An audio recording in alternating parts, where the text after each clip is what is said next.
Welcome on wish academy. मैं हूँ विनय सिंह और हम देखने वाले हैं linking on same page. Okay, so अभी तक हमने देखा कि हम किसी टेक्स्ट को किसी अनदर वेब पेज से या किसी फाइल से कैसे लिंक कर सकते हैं। लेकिन अब हम देखेंगे कि हम किसी टेक्स्ट को किसी स्पेशल पॉइंट से आपके वेब पेज के या किसी और वेब पेज के किसी स्पेशल पॉइंट से या किसी स्पेशल कंटेंट से कैसे लिंक कर सकते हैं। ओके, तो चलिए पहले समझते हैं कि लिंकिंग ऑन सेम पेज क्या होता है। जब आप किसी वेब पेज पर अवेलेबल दो कंटेंट्स को या दो HTML एलिमेंट्स को आपस में लिंक करते हैं तो उसे हम कहते हैं linking on same page. Okay, for example यहाँ पर हमारे पास कुछ एग्जांपल क्वेश्चन है और नीचे उनके आंसर्स लिखे हैं। ठीक है, यहाँ क्वेश्चंस को मैंने ऑर्डर्ड लिस्ट में बाइंड किया है, जबकि मैंने यहाँ हर आंसर को एक पर्टिकुलर पैराग्राफ में सेपरेट किया है। ओके, सो हम चाहते हैं कि जब भी कोई यूज़र हमारे वेब पेज पर विजिट करे तो क्वेश्चन पर क्लिक करने पर यूज़र डायरेक्टली उसके आंसर पर रिफ़र हो जाए, उसे न स्क्रॉलिंग करना पड़े और न आंसर सर्च करना पड़े कि वो कौन सा आंसर रीड करना चाहता है। ओके, सो ऐसा करने के लिए हमें सबसे पहले हर पर्टिकुलर पैराग्राफ को, मतलब हर पर्टिकुलर आंसर को एक यूनिक नेम प्रोवाइड करना होगा और उसके बाद उस यूनिक नेम को हम लिंक करेंगे हमारे क्वेश्चन से। ओके, सो सबसे पहले हम देखते हैं इस वेब पेज का कोड जो यहाँ पर, ये देखिए यहाँ पर ऑर्डर लिस्ट में मैंने क्वेश्चंस को बाइंड किया है और हर पैराग्राफ में एक स्पेशल आंसर लिखा हुआ है किसी स्पेशल क्वेश्चन का।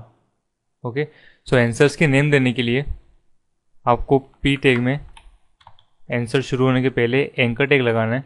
एंकर टैग में आपको नेम एट्रीब्यूट यूज़ करना है और डबल कोटेशन में आपको एक यूनिक नेम प्रोवाइड करना है हर आंसर का।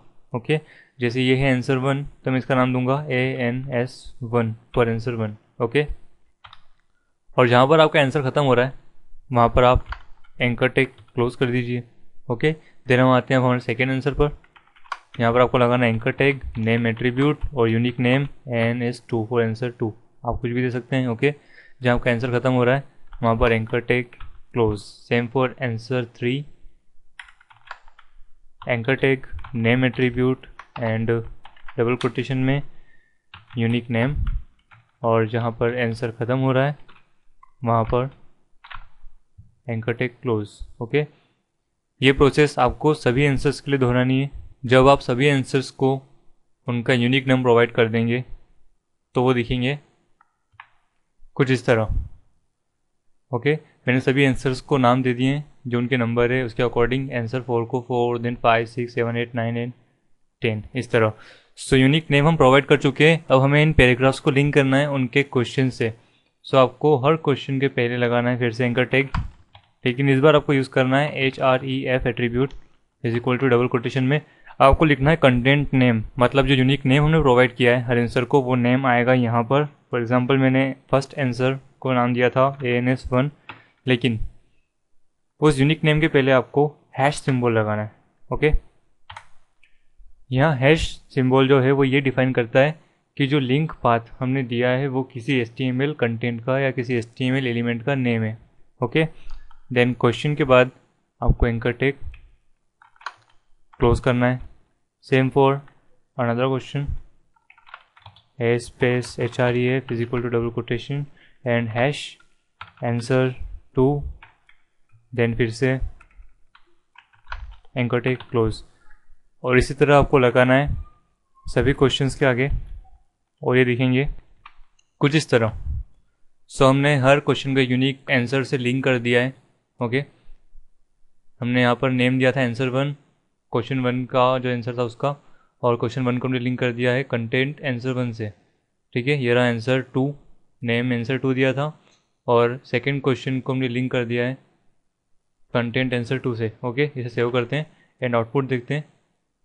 पहले हमारा वेब पेज कुछ इस तरह दिखाई दे रहा था, अब रिफ्रेश करते हैं, ये देखिए।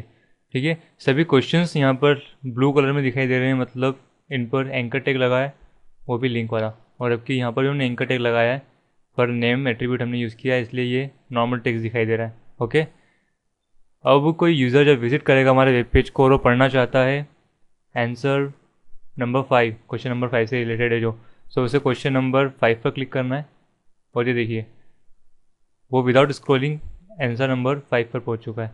ओके, अगर उसे पढ़ना है क्वेश्चन नंबर 1 का आंसर, तो 1 पर क्लिक करेगा और ये देखिए 1 टॉप पर, ठीक है। इसी तरह 7 के लिए ये 7 और 10 के लिए, ये सभी के लिए वर्क कर रहा है, ओके। सो इस तरह हम करते हैं लिंकिंग ऑन सेम पेज। ये हम पहुंच गए एकदम नीचे बिना स्क्रॉल किए, ओके। लेकिन हम चाहते हैं कि यूज़र जिस तरह बिना स्क्रॉल किए नीचे आया है उसी तरह टॉप पर भी जाए। सो उसके लिए मेरे को लिंक क्रिएट करना होगी। यहाँ मैंने टेक्स्ट लिखा बैक टू टॉप। इस बैक टू टॉप को हम लिंक कर देंगे किसी टॉप पॉइंट से हमारे पेज के, ठीक है। हम इसे लिंक कर देते हैं wishacademy.com से। सो सबसे पहले हमें wishacademy.com को एक नेम प्रोवाइड करना होगा। इसे मैं नेम दे देता हूँ टॉप, ठीक है, सॉरी, ओके। यहाँ हैश नहीं लगाना है आपको। एंकर नेम दिया है top and anchor tag close, okay. हम चाहते हैं कि इस पॉइंट पर यूज़र पहुँचे, इसलिए हमने यहाँ नेम प्रोवाइड किया है। अब हमारा डिस्क्रिप्टर जो होगा वो होगा बैक टू टॉप, मतलब यहाँ पर इस लिंक पर क्लिक करने पर यूज़र टॉप पर पहुँचना चाहिए। तो हमें यहाँ पर देना होगा href एट्रीब्यूट एंकर टेक के साथ content top, okay. Then anchor tag close and save, refresh. अब देखते हैं हम पहुँचेंगे क्वेश्चन नंबर 10 के आंसर पर। ये रहा बैक टू टॉप पर क्लिक करते ही हम फिर से टॉप पर आ गए, हमें फिर से स्क्रॉल नहीं करना पड़ रहा है, ठीक है। 9 पे क्लिक किया, हम आ गए पेज के एकदम बॉटम पर। हमने बैक टू टॉप पर क्लिक किया, हम पहुंच गए फिर से टॉप पर, ओके। सो ये था लिंकिंग ऑन सेम पेज। अब हम देखते हैं एक और टास्क। अगर हमें किसी अनदर पेज के किसी स्पेशल पॉइंट पर लिंक करना है तो हम कैसे करेंगे, ओके। अभी हमने सेम पेज पर देख लिया, सेम पेज पर किसी स्पेशल पॉइंट पर हमें लिंक करना है तो हम किस तरह करेंगे। अब हम देखेंगे कि हम अनदर पेज के लिए अगर ये टास्क करते हैं तो किस तरह करना है। हम सबसे पहले एक न्यू पेज बनाते हैं। इस न्यू पेज में हम सारे आंसर कंटेंट करेंगे और क्वेश्चन हम लिखेंगे उस पेज पर, ओके। सो पूरा कंटेंट मैं यहाँ पर लिख लेता हूँ एक और बार, कॉपी एंड पेस्ट, ओके। इसे सेव करते हैं। इसका मैं नाम दे रहा हूँ इस पेज का नाम answers.html, ओके। इस पेज में हमें क्वेश्चंस नहीं चाहिए, सो क्वेश्चन को मैं डिलीट कर देता हूँ, ओके। और यहाँ हमें आंसर्स नहीं चाहिए, सो यहाँ से हम आंसर्स डिलीट कर देंगे,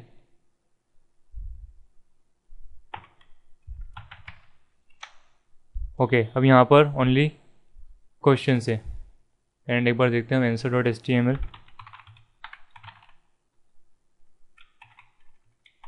आंसर्स, ओके। सो यहाँ पर हमारे पास आंसर्स सभी क्वेश्चन के और यहाँ पर है क्वेश्चंस सभी आंसर के। सो नाउ अब हमें लिंक करना है answers.html पर कंटेंट नंबर 10 पर। सो हमें इस तरह करना होगा, हमें केवल यहाँ पर लिखना है answer.html और कंटेंट नंबर 10 को ऐसे लिखने दीजिए। यहाँ पर भी हमें ये रिपीट करना है answers.html, answers.html, ओके। इस तरह से रिफ्रेश करते हैं। ये देखिए लगभग सभी लिंक नहीं हो चुकी है। अब हम चाहते हैं कि हम पहुँचें answer.html के 10th आंसर पर। सो हमें क्लिक करना है यहाँ पर, answer.html, हमें लिखना था answers.html, ओके। रिफ्रेश। हमें पहुँचना है आंसर नंबर 10 पर। सो ये देखिए हम आ गए आंसर नंबर 10 पर। बैक। हम चाहते हैं आंसर नंबर 5 पर पहुँचना। ये देखिए आंसर नंबर 5 है टॉप पर। हम चाहते हैं आंसर नंबर 3 पर पहुँचना। तो ये देखिए 3 है टॉप पर। हमें answer.html के कंटेंट नंबर आंसर 3 पर, सॉरी कंटेंट नेम आंसर 3 पर, ओके। तो इस तरह आप index.html से answer.html की किसी स्पेसिफिक टॉपिक पर लिंक कर चुके हैं। इस तरह आप किसी भी पेज पर कर सकते हैं, ओके। सो आपने पढ़ लिया है linking on same page and linking on any special point of any page, another page और सेम पेज। सो इस वीडियो में इतना ही। I hope you enjoyed it.